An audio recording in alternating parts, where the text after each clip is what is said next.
would just like to finish something off which belongs to this family. Okay. And I want to finish it completely. Okay, let's see. Today. But I've written it down. Okay, let's see.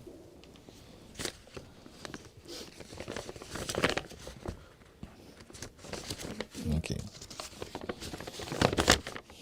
Dear Mooji, thank you so much for showing the way to truth and freedom with so much love and patience. Listening to your satsang give me joy and inner peace. Mooji, my deepest longing is that the illusory me, the person, vanishes so completely that nothing is left, absolutely nothing. Since some months, I've been experiencing the strongest turmoil ever, which manifests as inner tension, sleeplessness, and an inability to even slip into sleep, and of sudden spontaneous muscle cramps, preventing sleep. Sometimes there have been intense nightmares with demons and waking up with very strong fear. Can we open the door a little tiny bit? In those moments, I felt totally captured by this fear. Remembering that ultimately none of this is real, didn't occur or helped in these moments because the feeling was so intense. I have not been able to find out the reason for this fear yet. In the outer daily life, there has been no real trigger for this. Physically, this is totally exhausting. Mooji, I don't know anymore what to do to be free of this. If this is the ego's fierce fight against freedom, then could you please help me or show me the way? Bowing at your feet, of the divine, Jill. P.S. There also is a force inside which didn't allow me as yet to find my home physically and come to rest. I've been moving extremely often, approximately about 25 times in 10 years, and still don't have the feeling that I finally found my place, which is also exhausting. Okay. My deepest longing, I'm going over now. My deepest longing is that the illusory me vanishes so completely that nothing is left, absolutely nothing. Okay?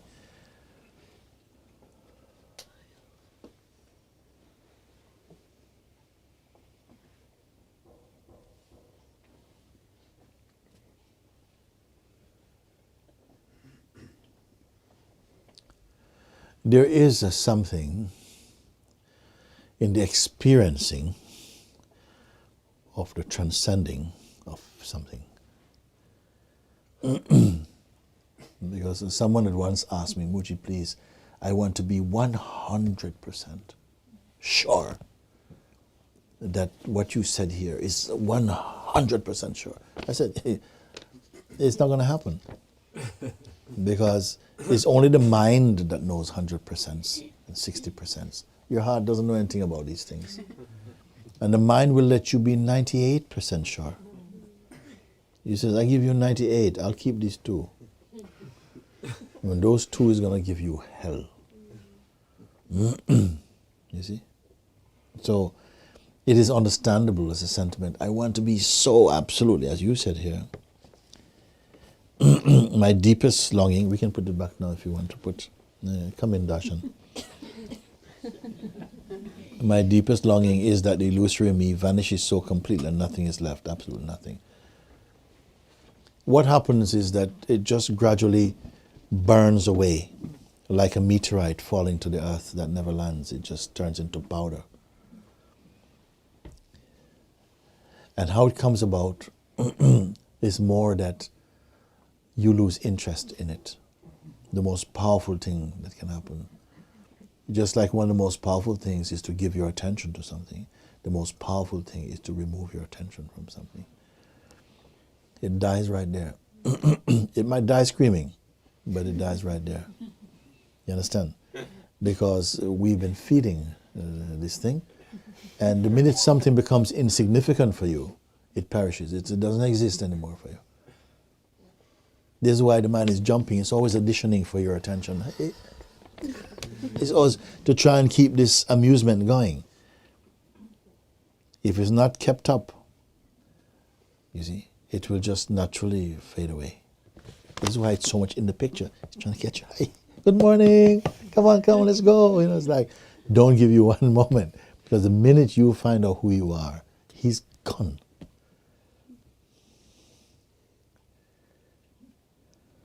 You see? Since some months I've been experiencing the strongest turmoil ever, which manifests as inner tension. All this is produced by the mind. All this he can do. But he can only do it with your cooperation. Maybe not consciously, but on some level. And the way he can do it is by somehow, as long as you keep believing that you're flesh and blood and conditioning, he's got a foot in the door.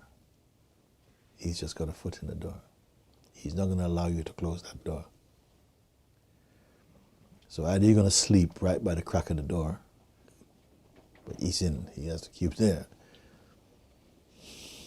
All the sleeplessness, the inability to even slip into sleep, and of sudden spontaneous muscle cramps preventing sleep, all this stuff we will try and do.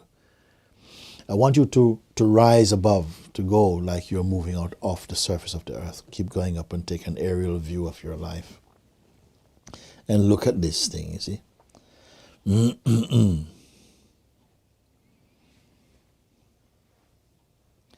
Sometimes there has been intense nightmares with demons and waking up very strong fear. In those moments I feel totally captured by this fear.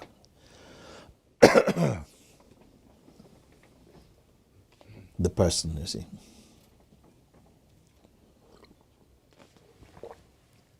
He's going to hold you into personhood. Hold you into personhood.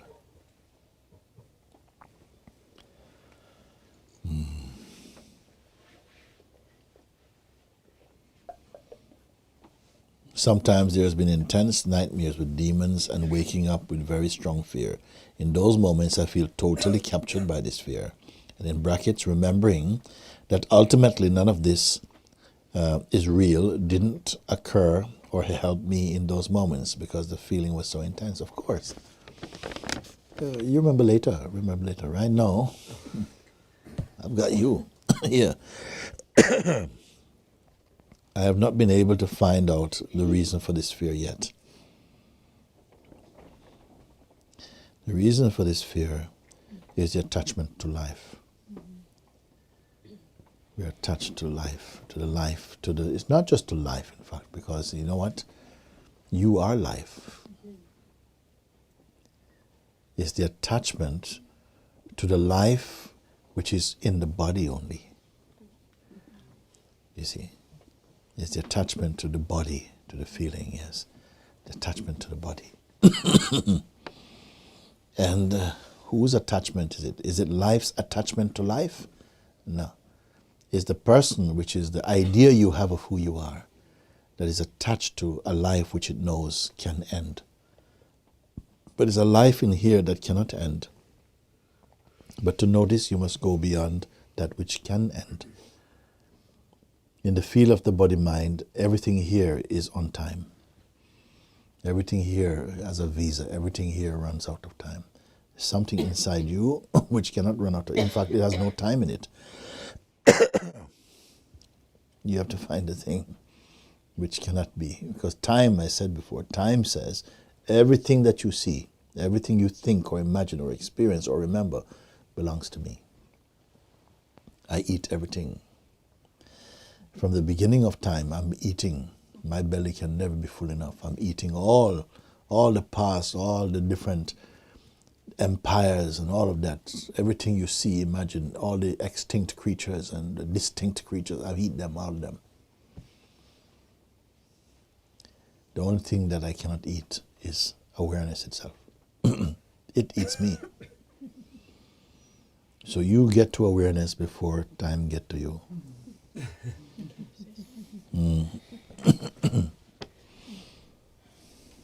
What I really don't understand is Yeah.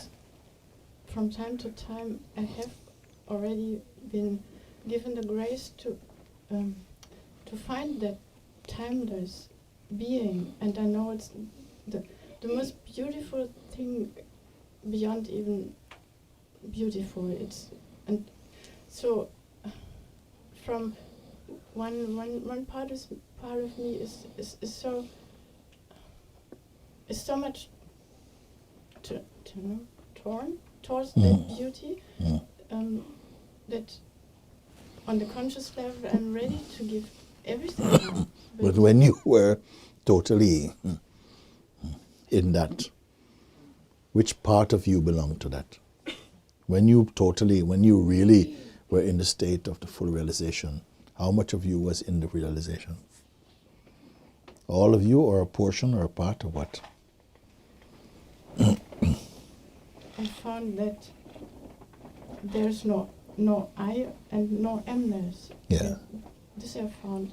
And Amness can be there also. Amness plays in it. Amness arises. Amness is a sense of existence. But that is earlier than watching this, yeah. the thing that is existing.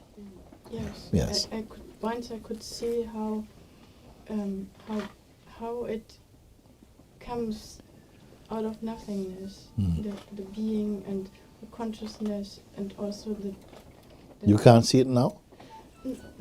It's a but then story. So No, forget the but then. Forget the then and the but.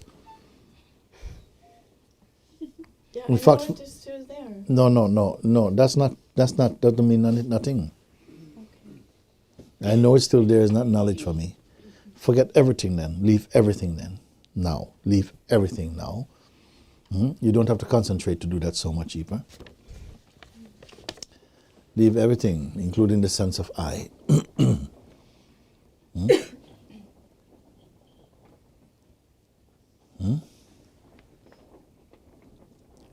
Leave everything. Hold on to nothing at all. Hold on to nothing as though anything is important. Don't hold on to anything at all for now.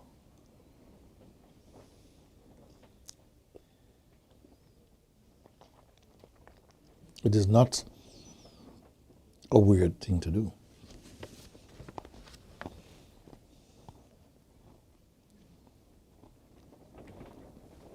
When you stop holding on to any concept, functioning still continue.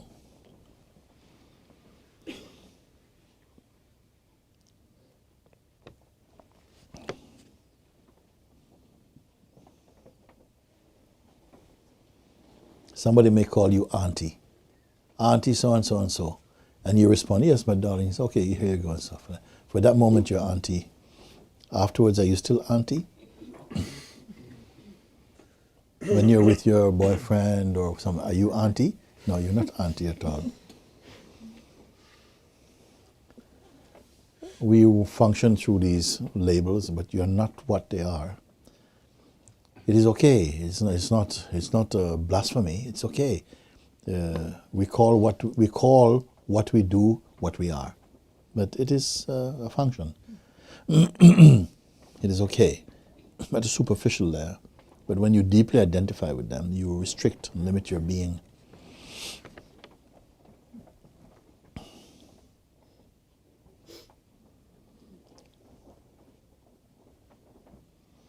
Throw out everything, every reference out of your head.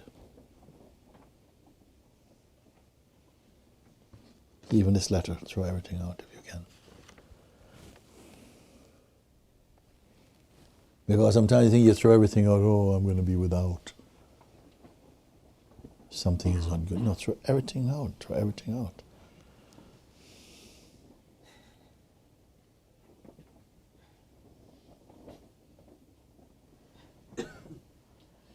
If these dreams come and stuff, it's got nothing to do with you. It's not even your body.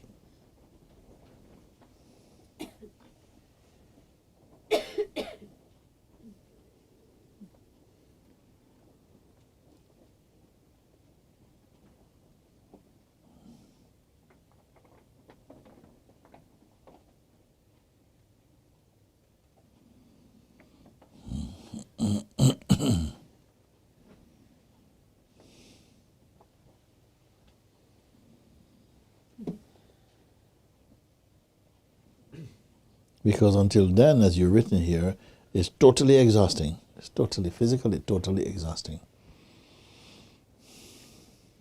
Totally physical. What value is it? It's totally exhausting.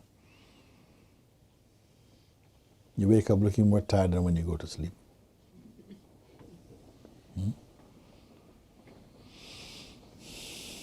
Mooji, I don't know what more to do to be free of this. I'm telling you now, if this is the ego's fierce fight against freedom,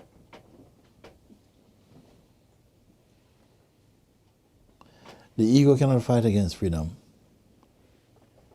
It can only fight against your belief that you are not free.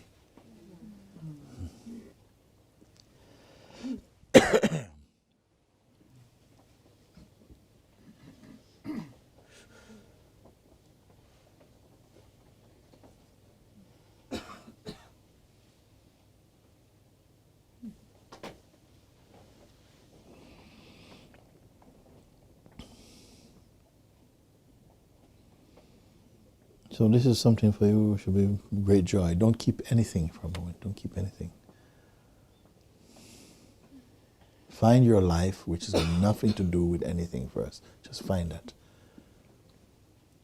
Find that which is even beyond the pulse of your heartbeat. It's not even inside the pulse, even behind the pulse even.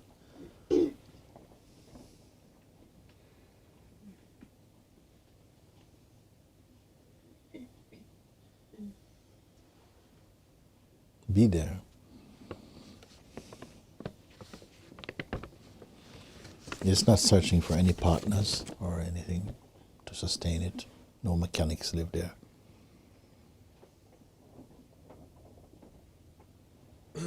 You see.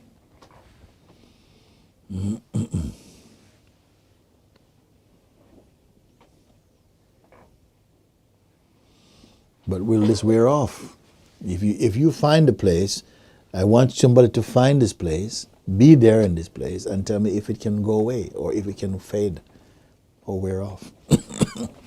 Or if there can be any problem there. And if you are dead there. Go there, and I want to see if, when we look at you, we go, oh my God. Oh, she's gone. Oh, never mind. No, I want to see if anybody is going to be, we have to go and bury you.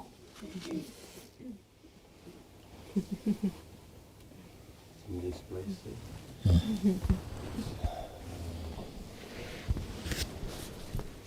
In this place, there is only the immense creativity that doesn't any thought of it.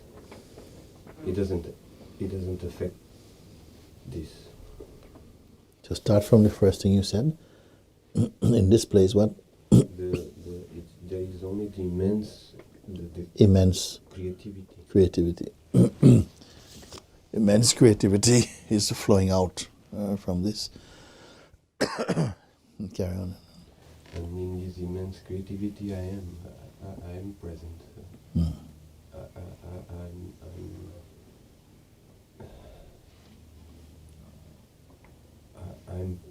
I'm the creation itself. I don't know. You can say you're the creation itself, but you also must be the witnessing of the creative functioning also. You're aware of that going on. And you're aware that also at one place you are not creating anything at all. It's happening by itself. Yes. You can have both. You can have the sense I'm creating, and also I'm beyond creating and creation also. You see it. It's not something that you're believing actually.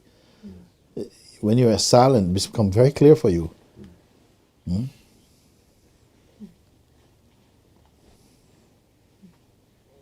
It's not a new attitude.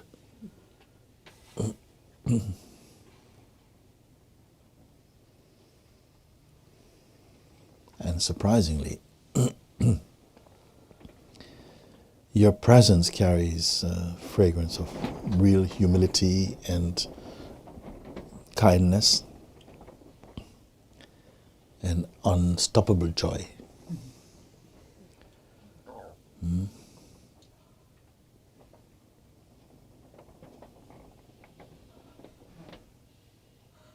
Such profound silence and peace.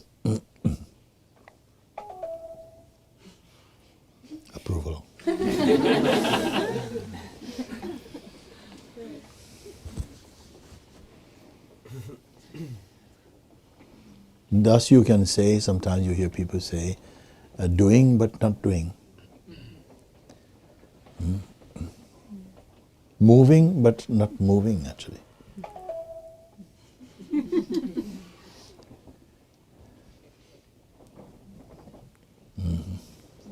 Yeah.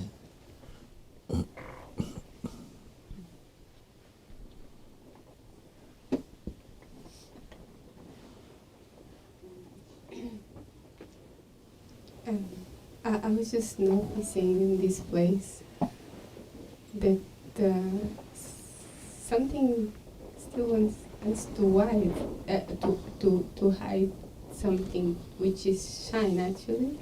Still kind of, I don't know. You said that even in this space there still appears to be something that still wants to hide. But that's a small thing. There's still some little bubble, some little thing is still pushing head up. Just like, I cannot be like this. Yeah, that's just a thought. I who cannot be like this? Is it this that is saying I cannot be like this? Or some other thing saying I cannot be like this? Because a voice arises, says, oh, but I cannot be like this. And who is it speaking to? who is it speaking to? I cannot be like this. Oh yes, I can't. And right there, you produce a self that cannot be like this. And because you have done it over and over, you have produced many eggs of yourself. And each one, I just can't do that. I just couldn't stay there, Mooji. I couldn't stay there. I said, you don't exist. Where did you come from?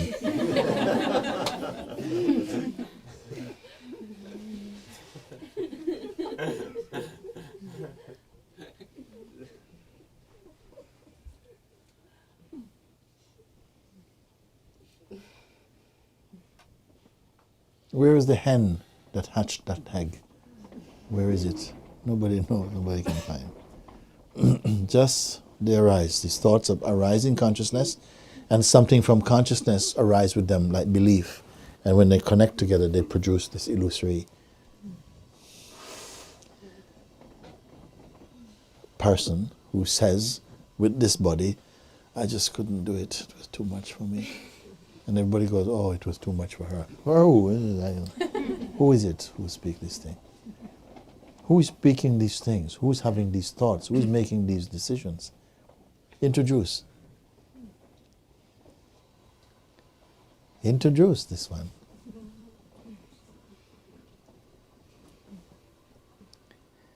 They come out of emptiness, so they go back into emptiness.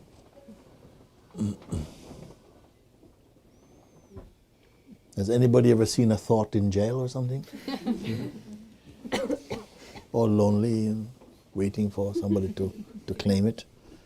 It also comes as feeling. As feeling, yes. You see, unless the toast is buttered, you tend not to want it.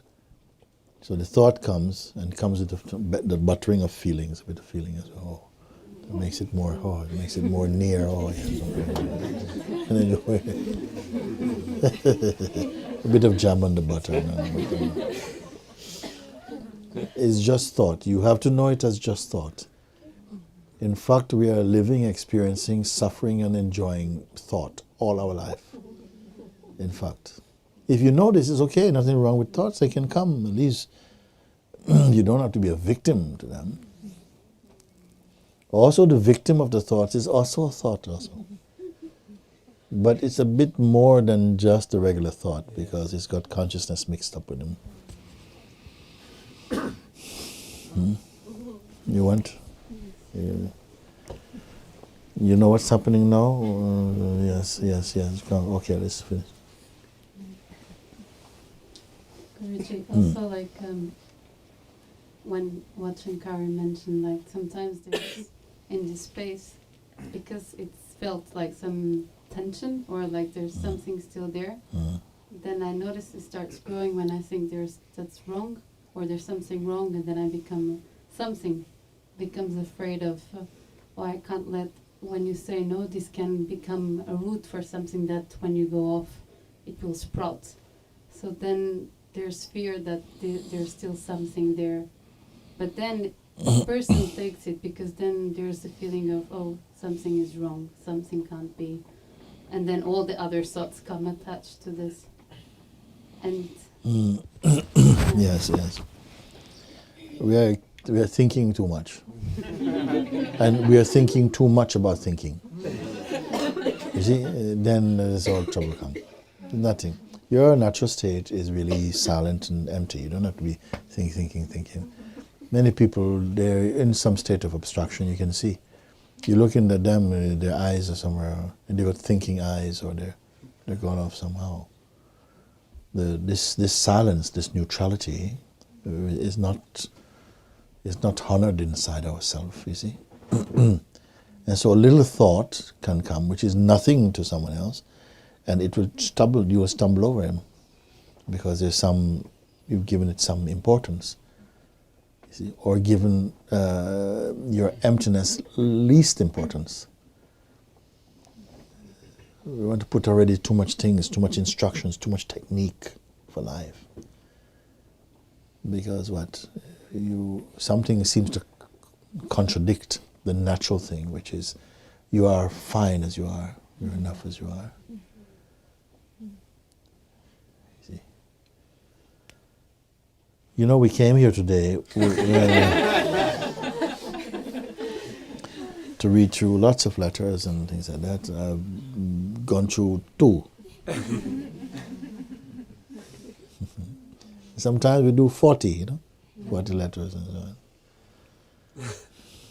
So, sorry, yes. I just wanted to add something to that.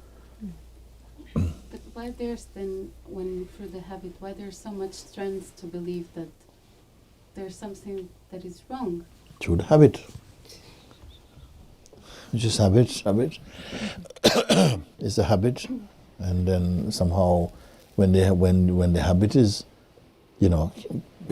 sort of exposed, and you think, well, okay, this is a habit.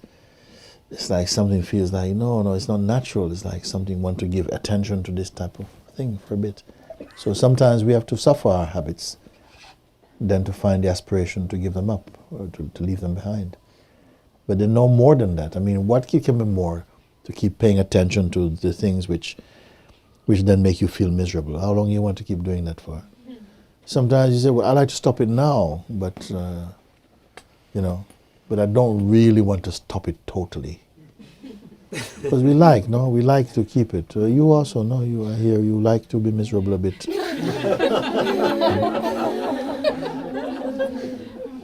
And like this, and she's dedicated to feeling miserable. It's just something, there must be something in it, a kind of feeling that, I know it or something, I don't know.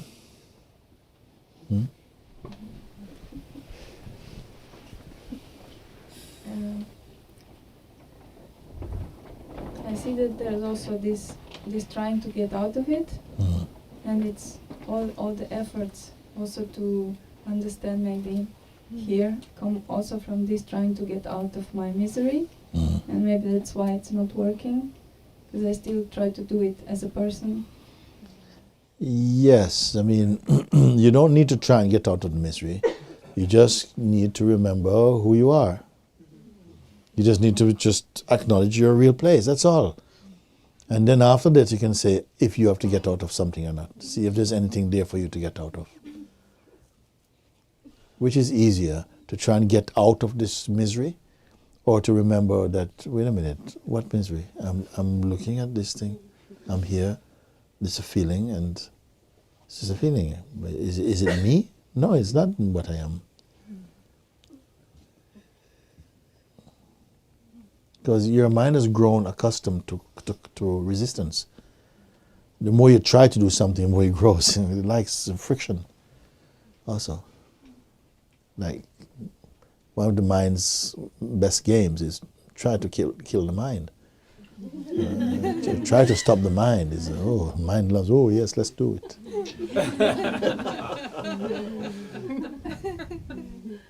But now I really don't know how to stop it. When I try, like to sit. Yes, you are who is trying. I know, I see that it's all coming from this effort. But I actually, Who is seeing it now? You, when you say you're seeing it, who are you, the one saying, I see it? Is it the self that is seeing now? Is it the self? Are you speaking as the self, as the pure self? As the truth? Or is it still the person? I'm still the person. It's like a thief giving testimony to his own. Hand on the Bible, I swear to tell the truth, the whole truth and nothing but the truth. Yes, but did you steal this Bible or not? I swear I'll tell the truth, the whole truth, and nothing but the truth. Or are you going to take the advice of the very thing that is creating all of this? Or are you going to take the testimony?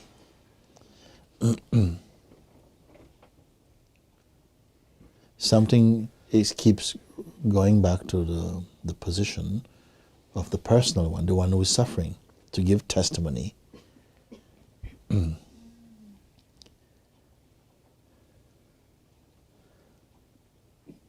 And yet he's still saying, yeah, I see I'm not this. I said, yeah, but why is your words? Your words should have power here. I'm not feeling any power from you. The words on the surface as words, they're okay. But they're supposed to have some power here. I don't see the power. Why is the power not here?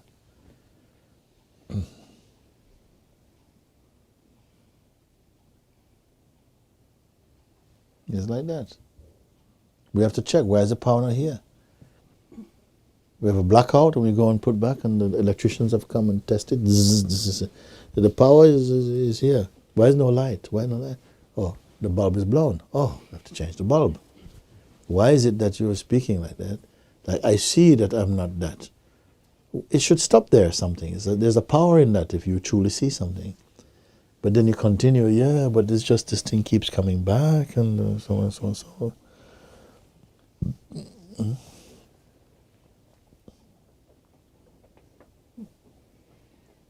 Then it shouldn't matter if it seems to come back because you know that it's an illusion, isn't it?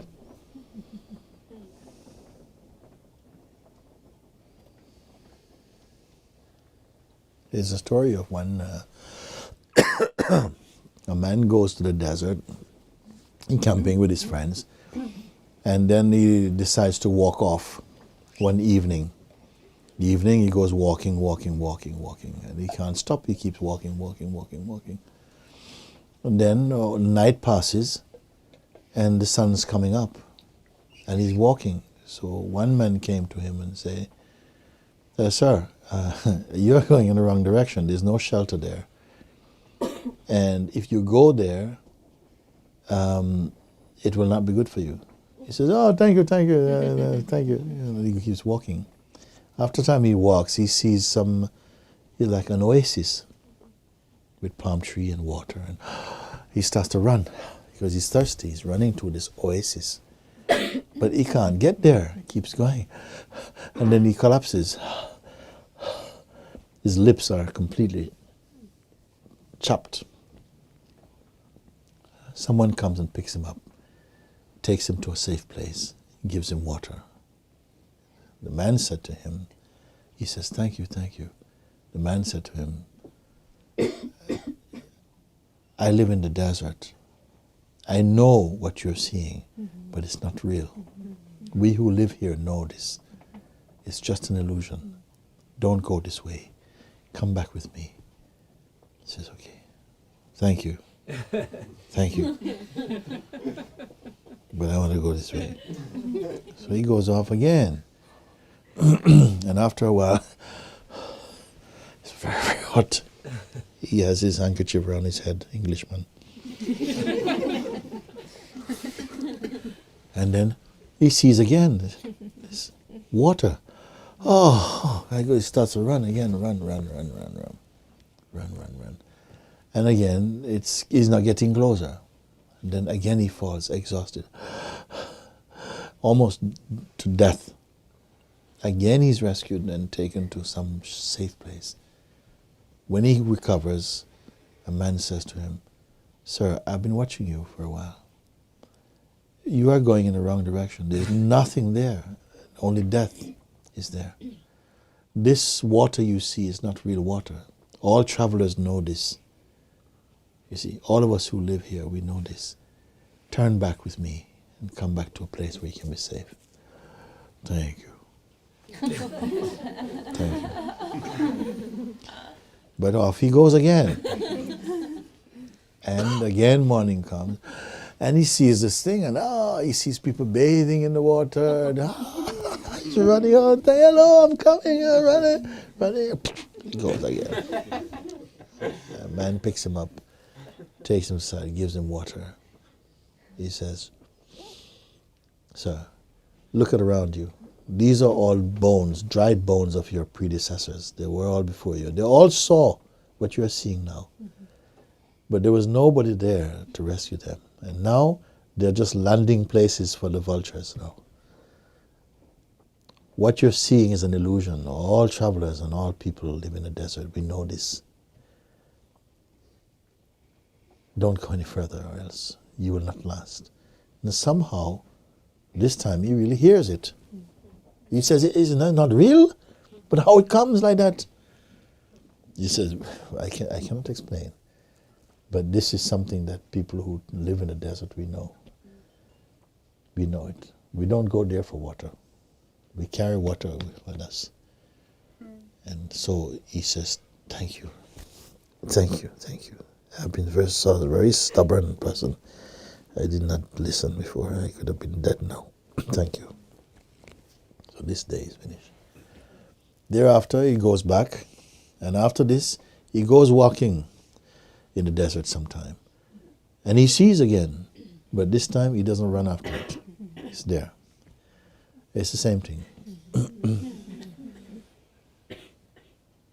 These thoughts, they come. And they feel real enough. And you feel, no, if only I can work this out, everything will be fine. And you're told, leave those thoughts. There's no future for you there. You'll just exhaust yourself, your energy. Stay here in the place where you can see them, but don't pursue them. And establish your true position here. Then one day you hear it. After you hear this in your heart, the thoughts, they still come, but you don't give any attention to them. And shortly after that, they disappear. They don't exist. Like people living by, some people live by the airport. They live by the airport. The government want to put one new airstrip. The people say, we don't want to move. The government is offering them a lot of money to move. And most move. But one or two, they decide, no, we're staying. We were born here. We want to die in my house. So you put your airstrip a little bit over there. Then the government moves their program, move it a bit more, another 500 meters. These people are living. In the beginning, planes are coming. Everything. But after a while, they don't even hear it anymore. Just their visitors come. And the visitors come to drink tea. They say, how can you live in a place like this? Why? What's wrong with it? With all the noise. Noise? Oh, no noise. They hear a plane. You get used to it. You get used to something in that way, but it's no big deal for you. And if it's no big deal for you, no seeds, no karma can grow around it. Nothing is there for you. It doesn't exist. So it's not that you necessarily have to get rid of the thing. You've just got to lose your interest in it. And then effectively, it doesn't exist for you. It doesn't get registered in your consciousness. It leaves no footprints inside consciousness. It's simply like that. I gotta go. We have an appointment to go somewhere. Should we continue this another time? You want to see if we can help me to move through some of these?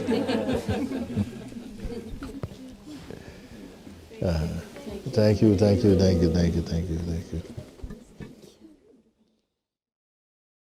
Just somehow, just in closing, that one good thing about being able to be in such environment like this is that even without targeting any particular thing, because sometimes we think, this problem we're having is so big, but it's not.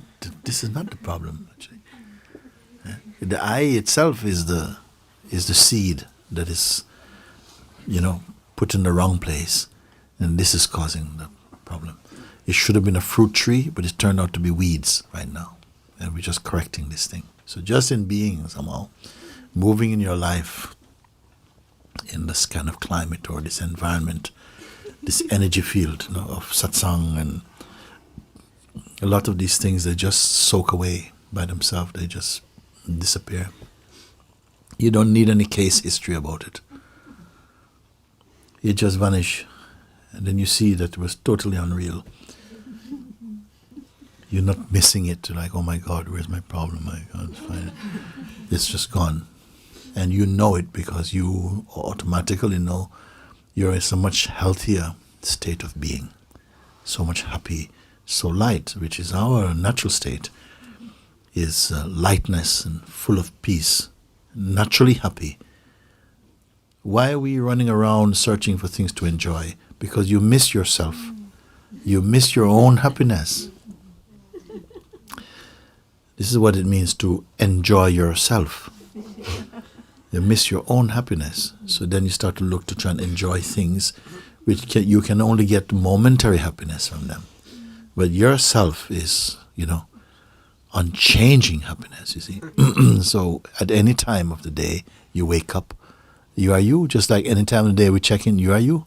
In the same way, you are happy, you're empty, light and full of joy, wisdom is there. Without doing any special exercise. It's just the nature of yourself is like this. Okay.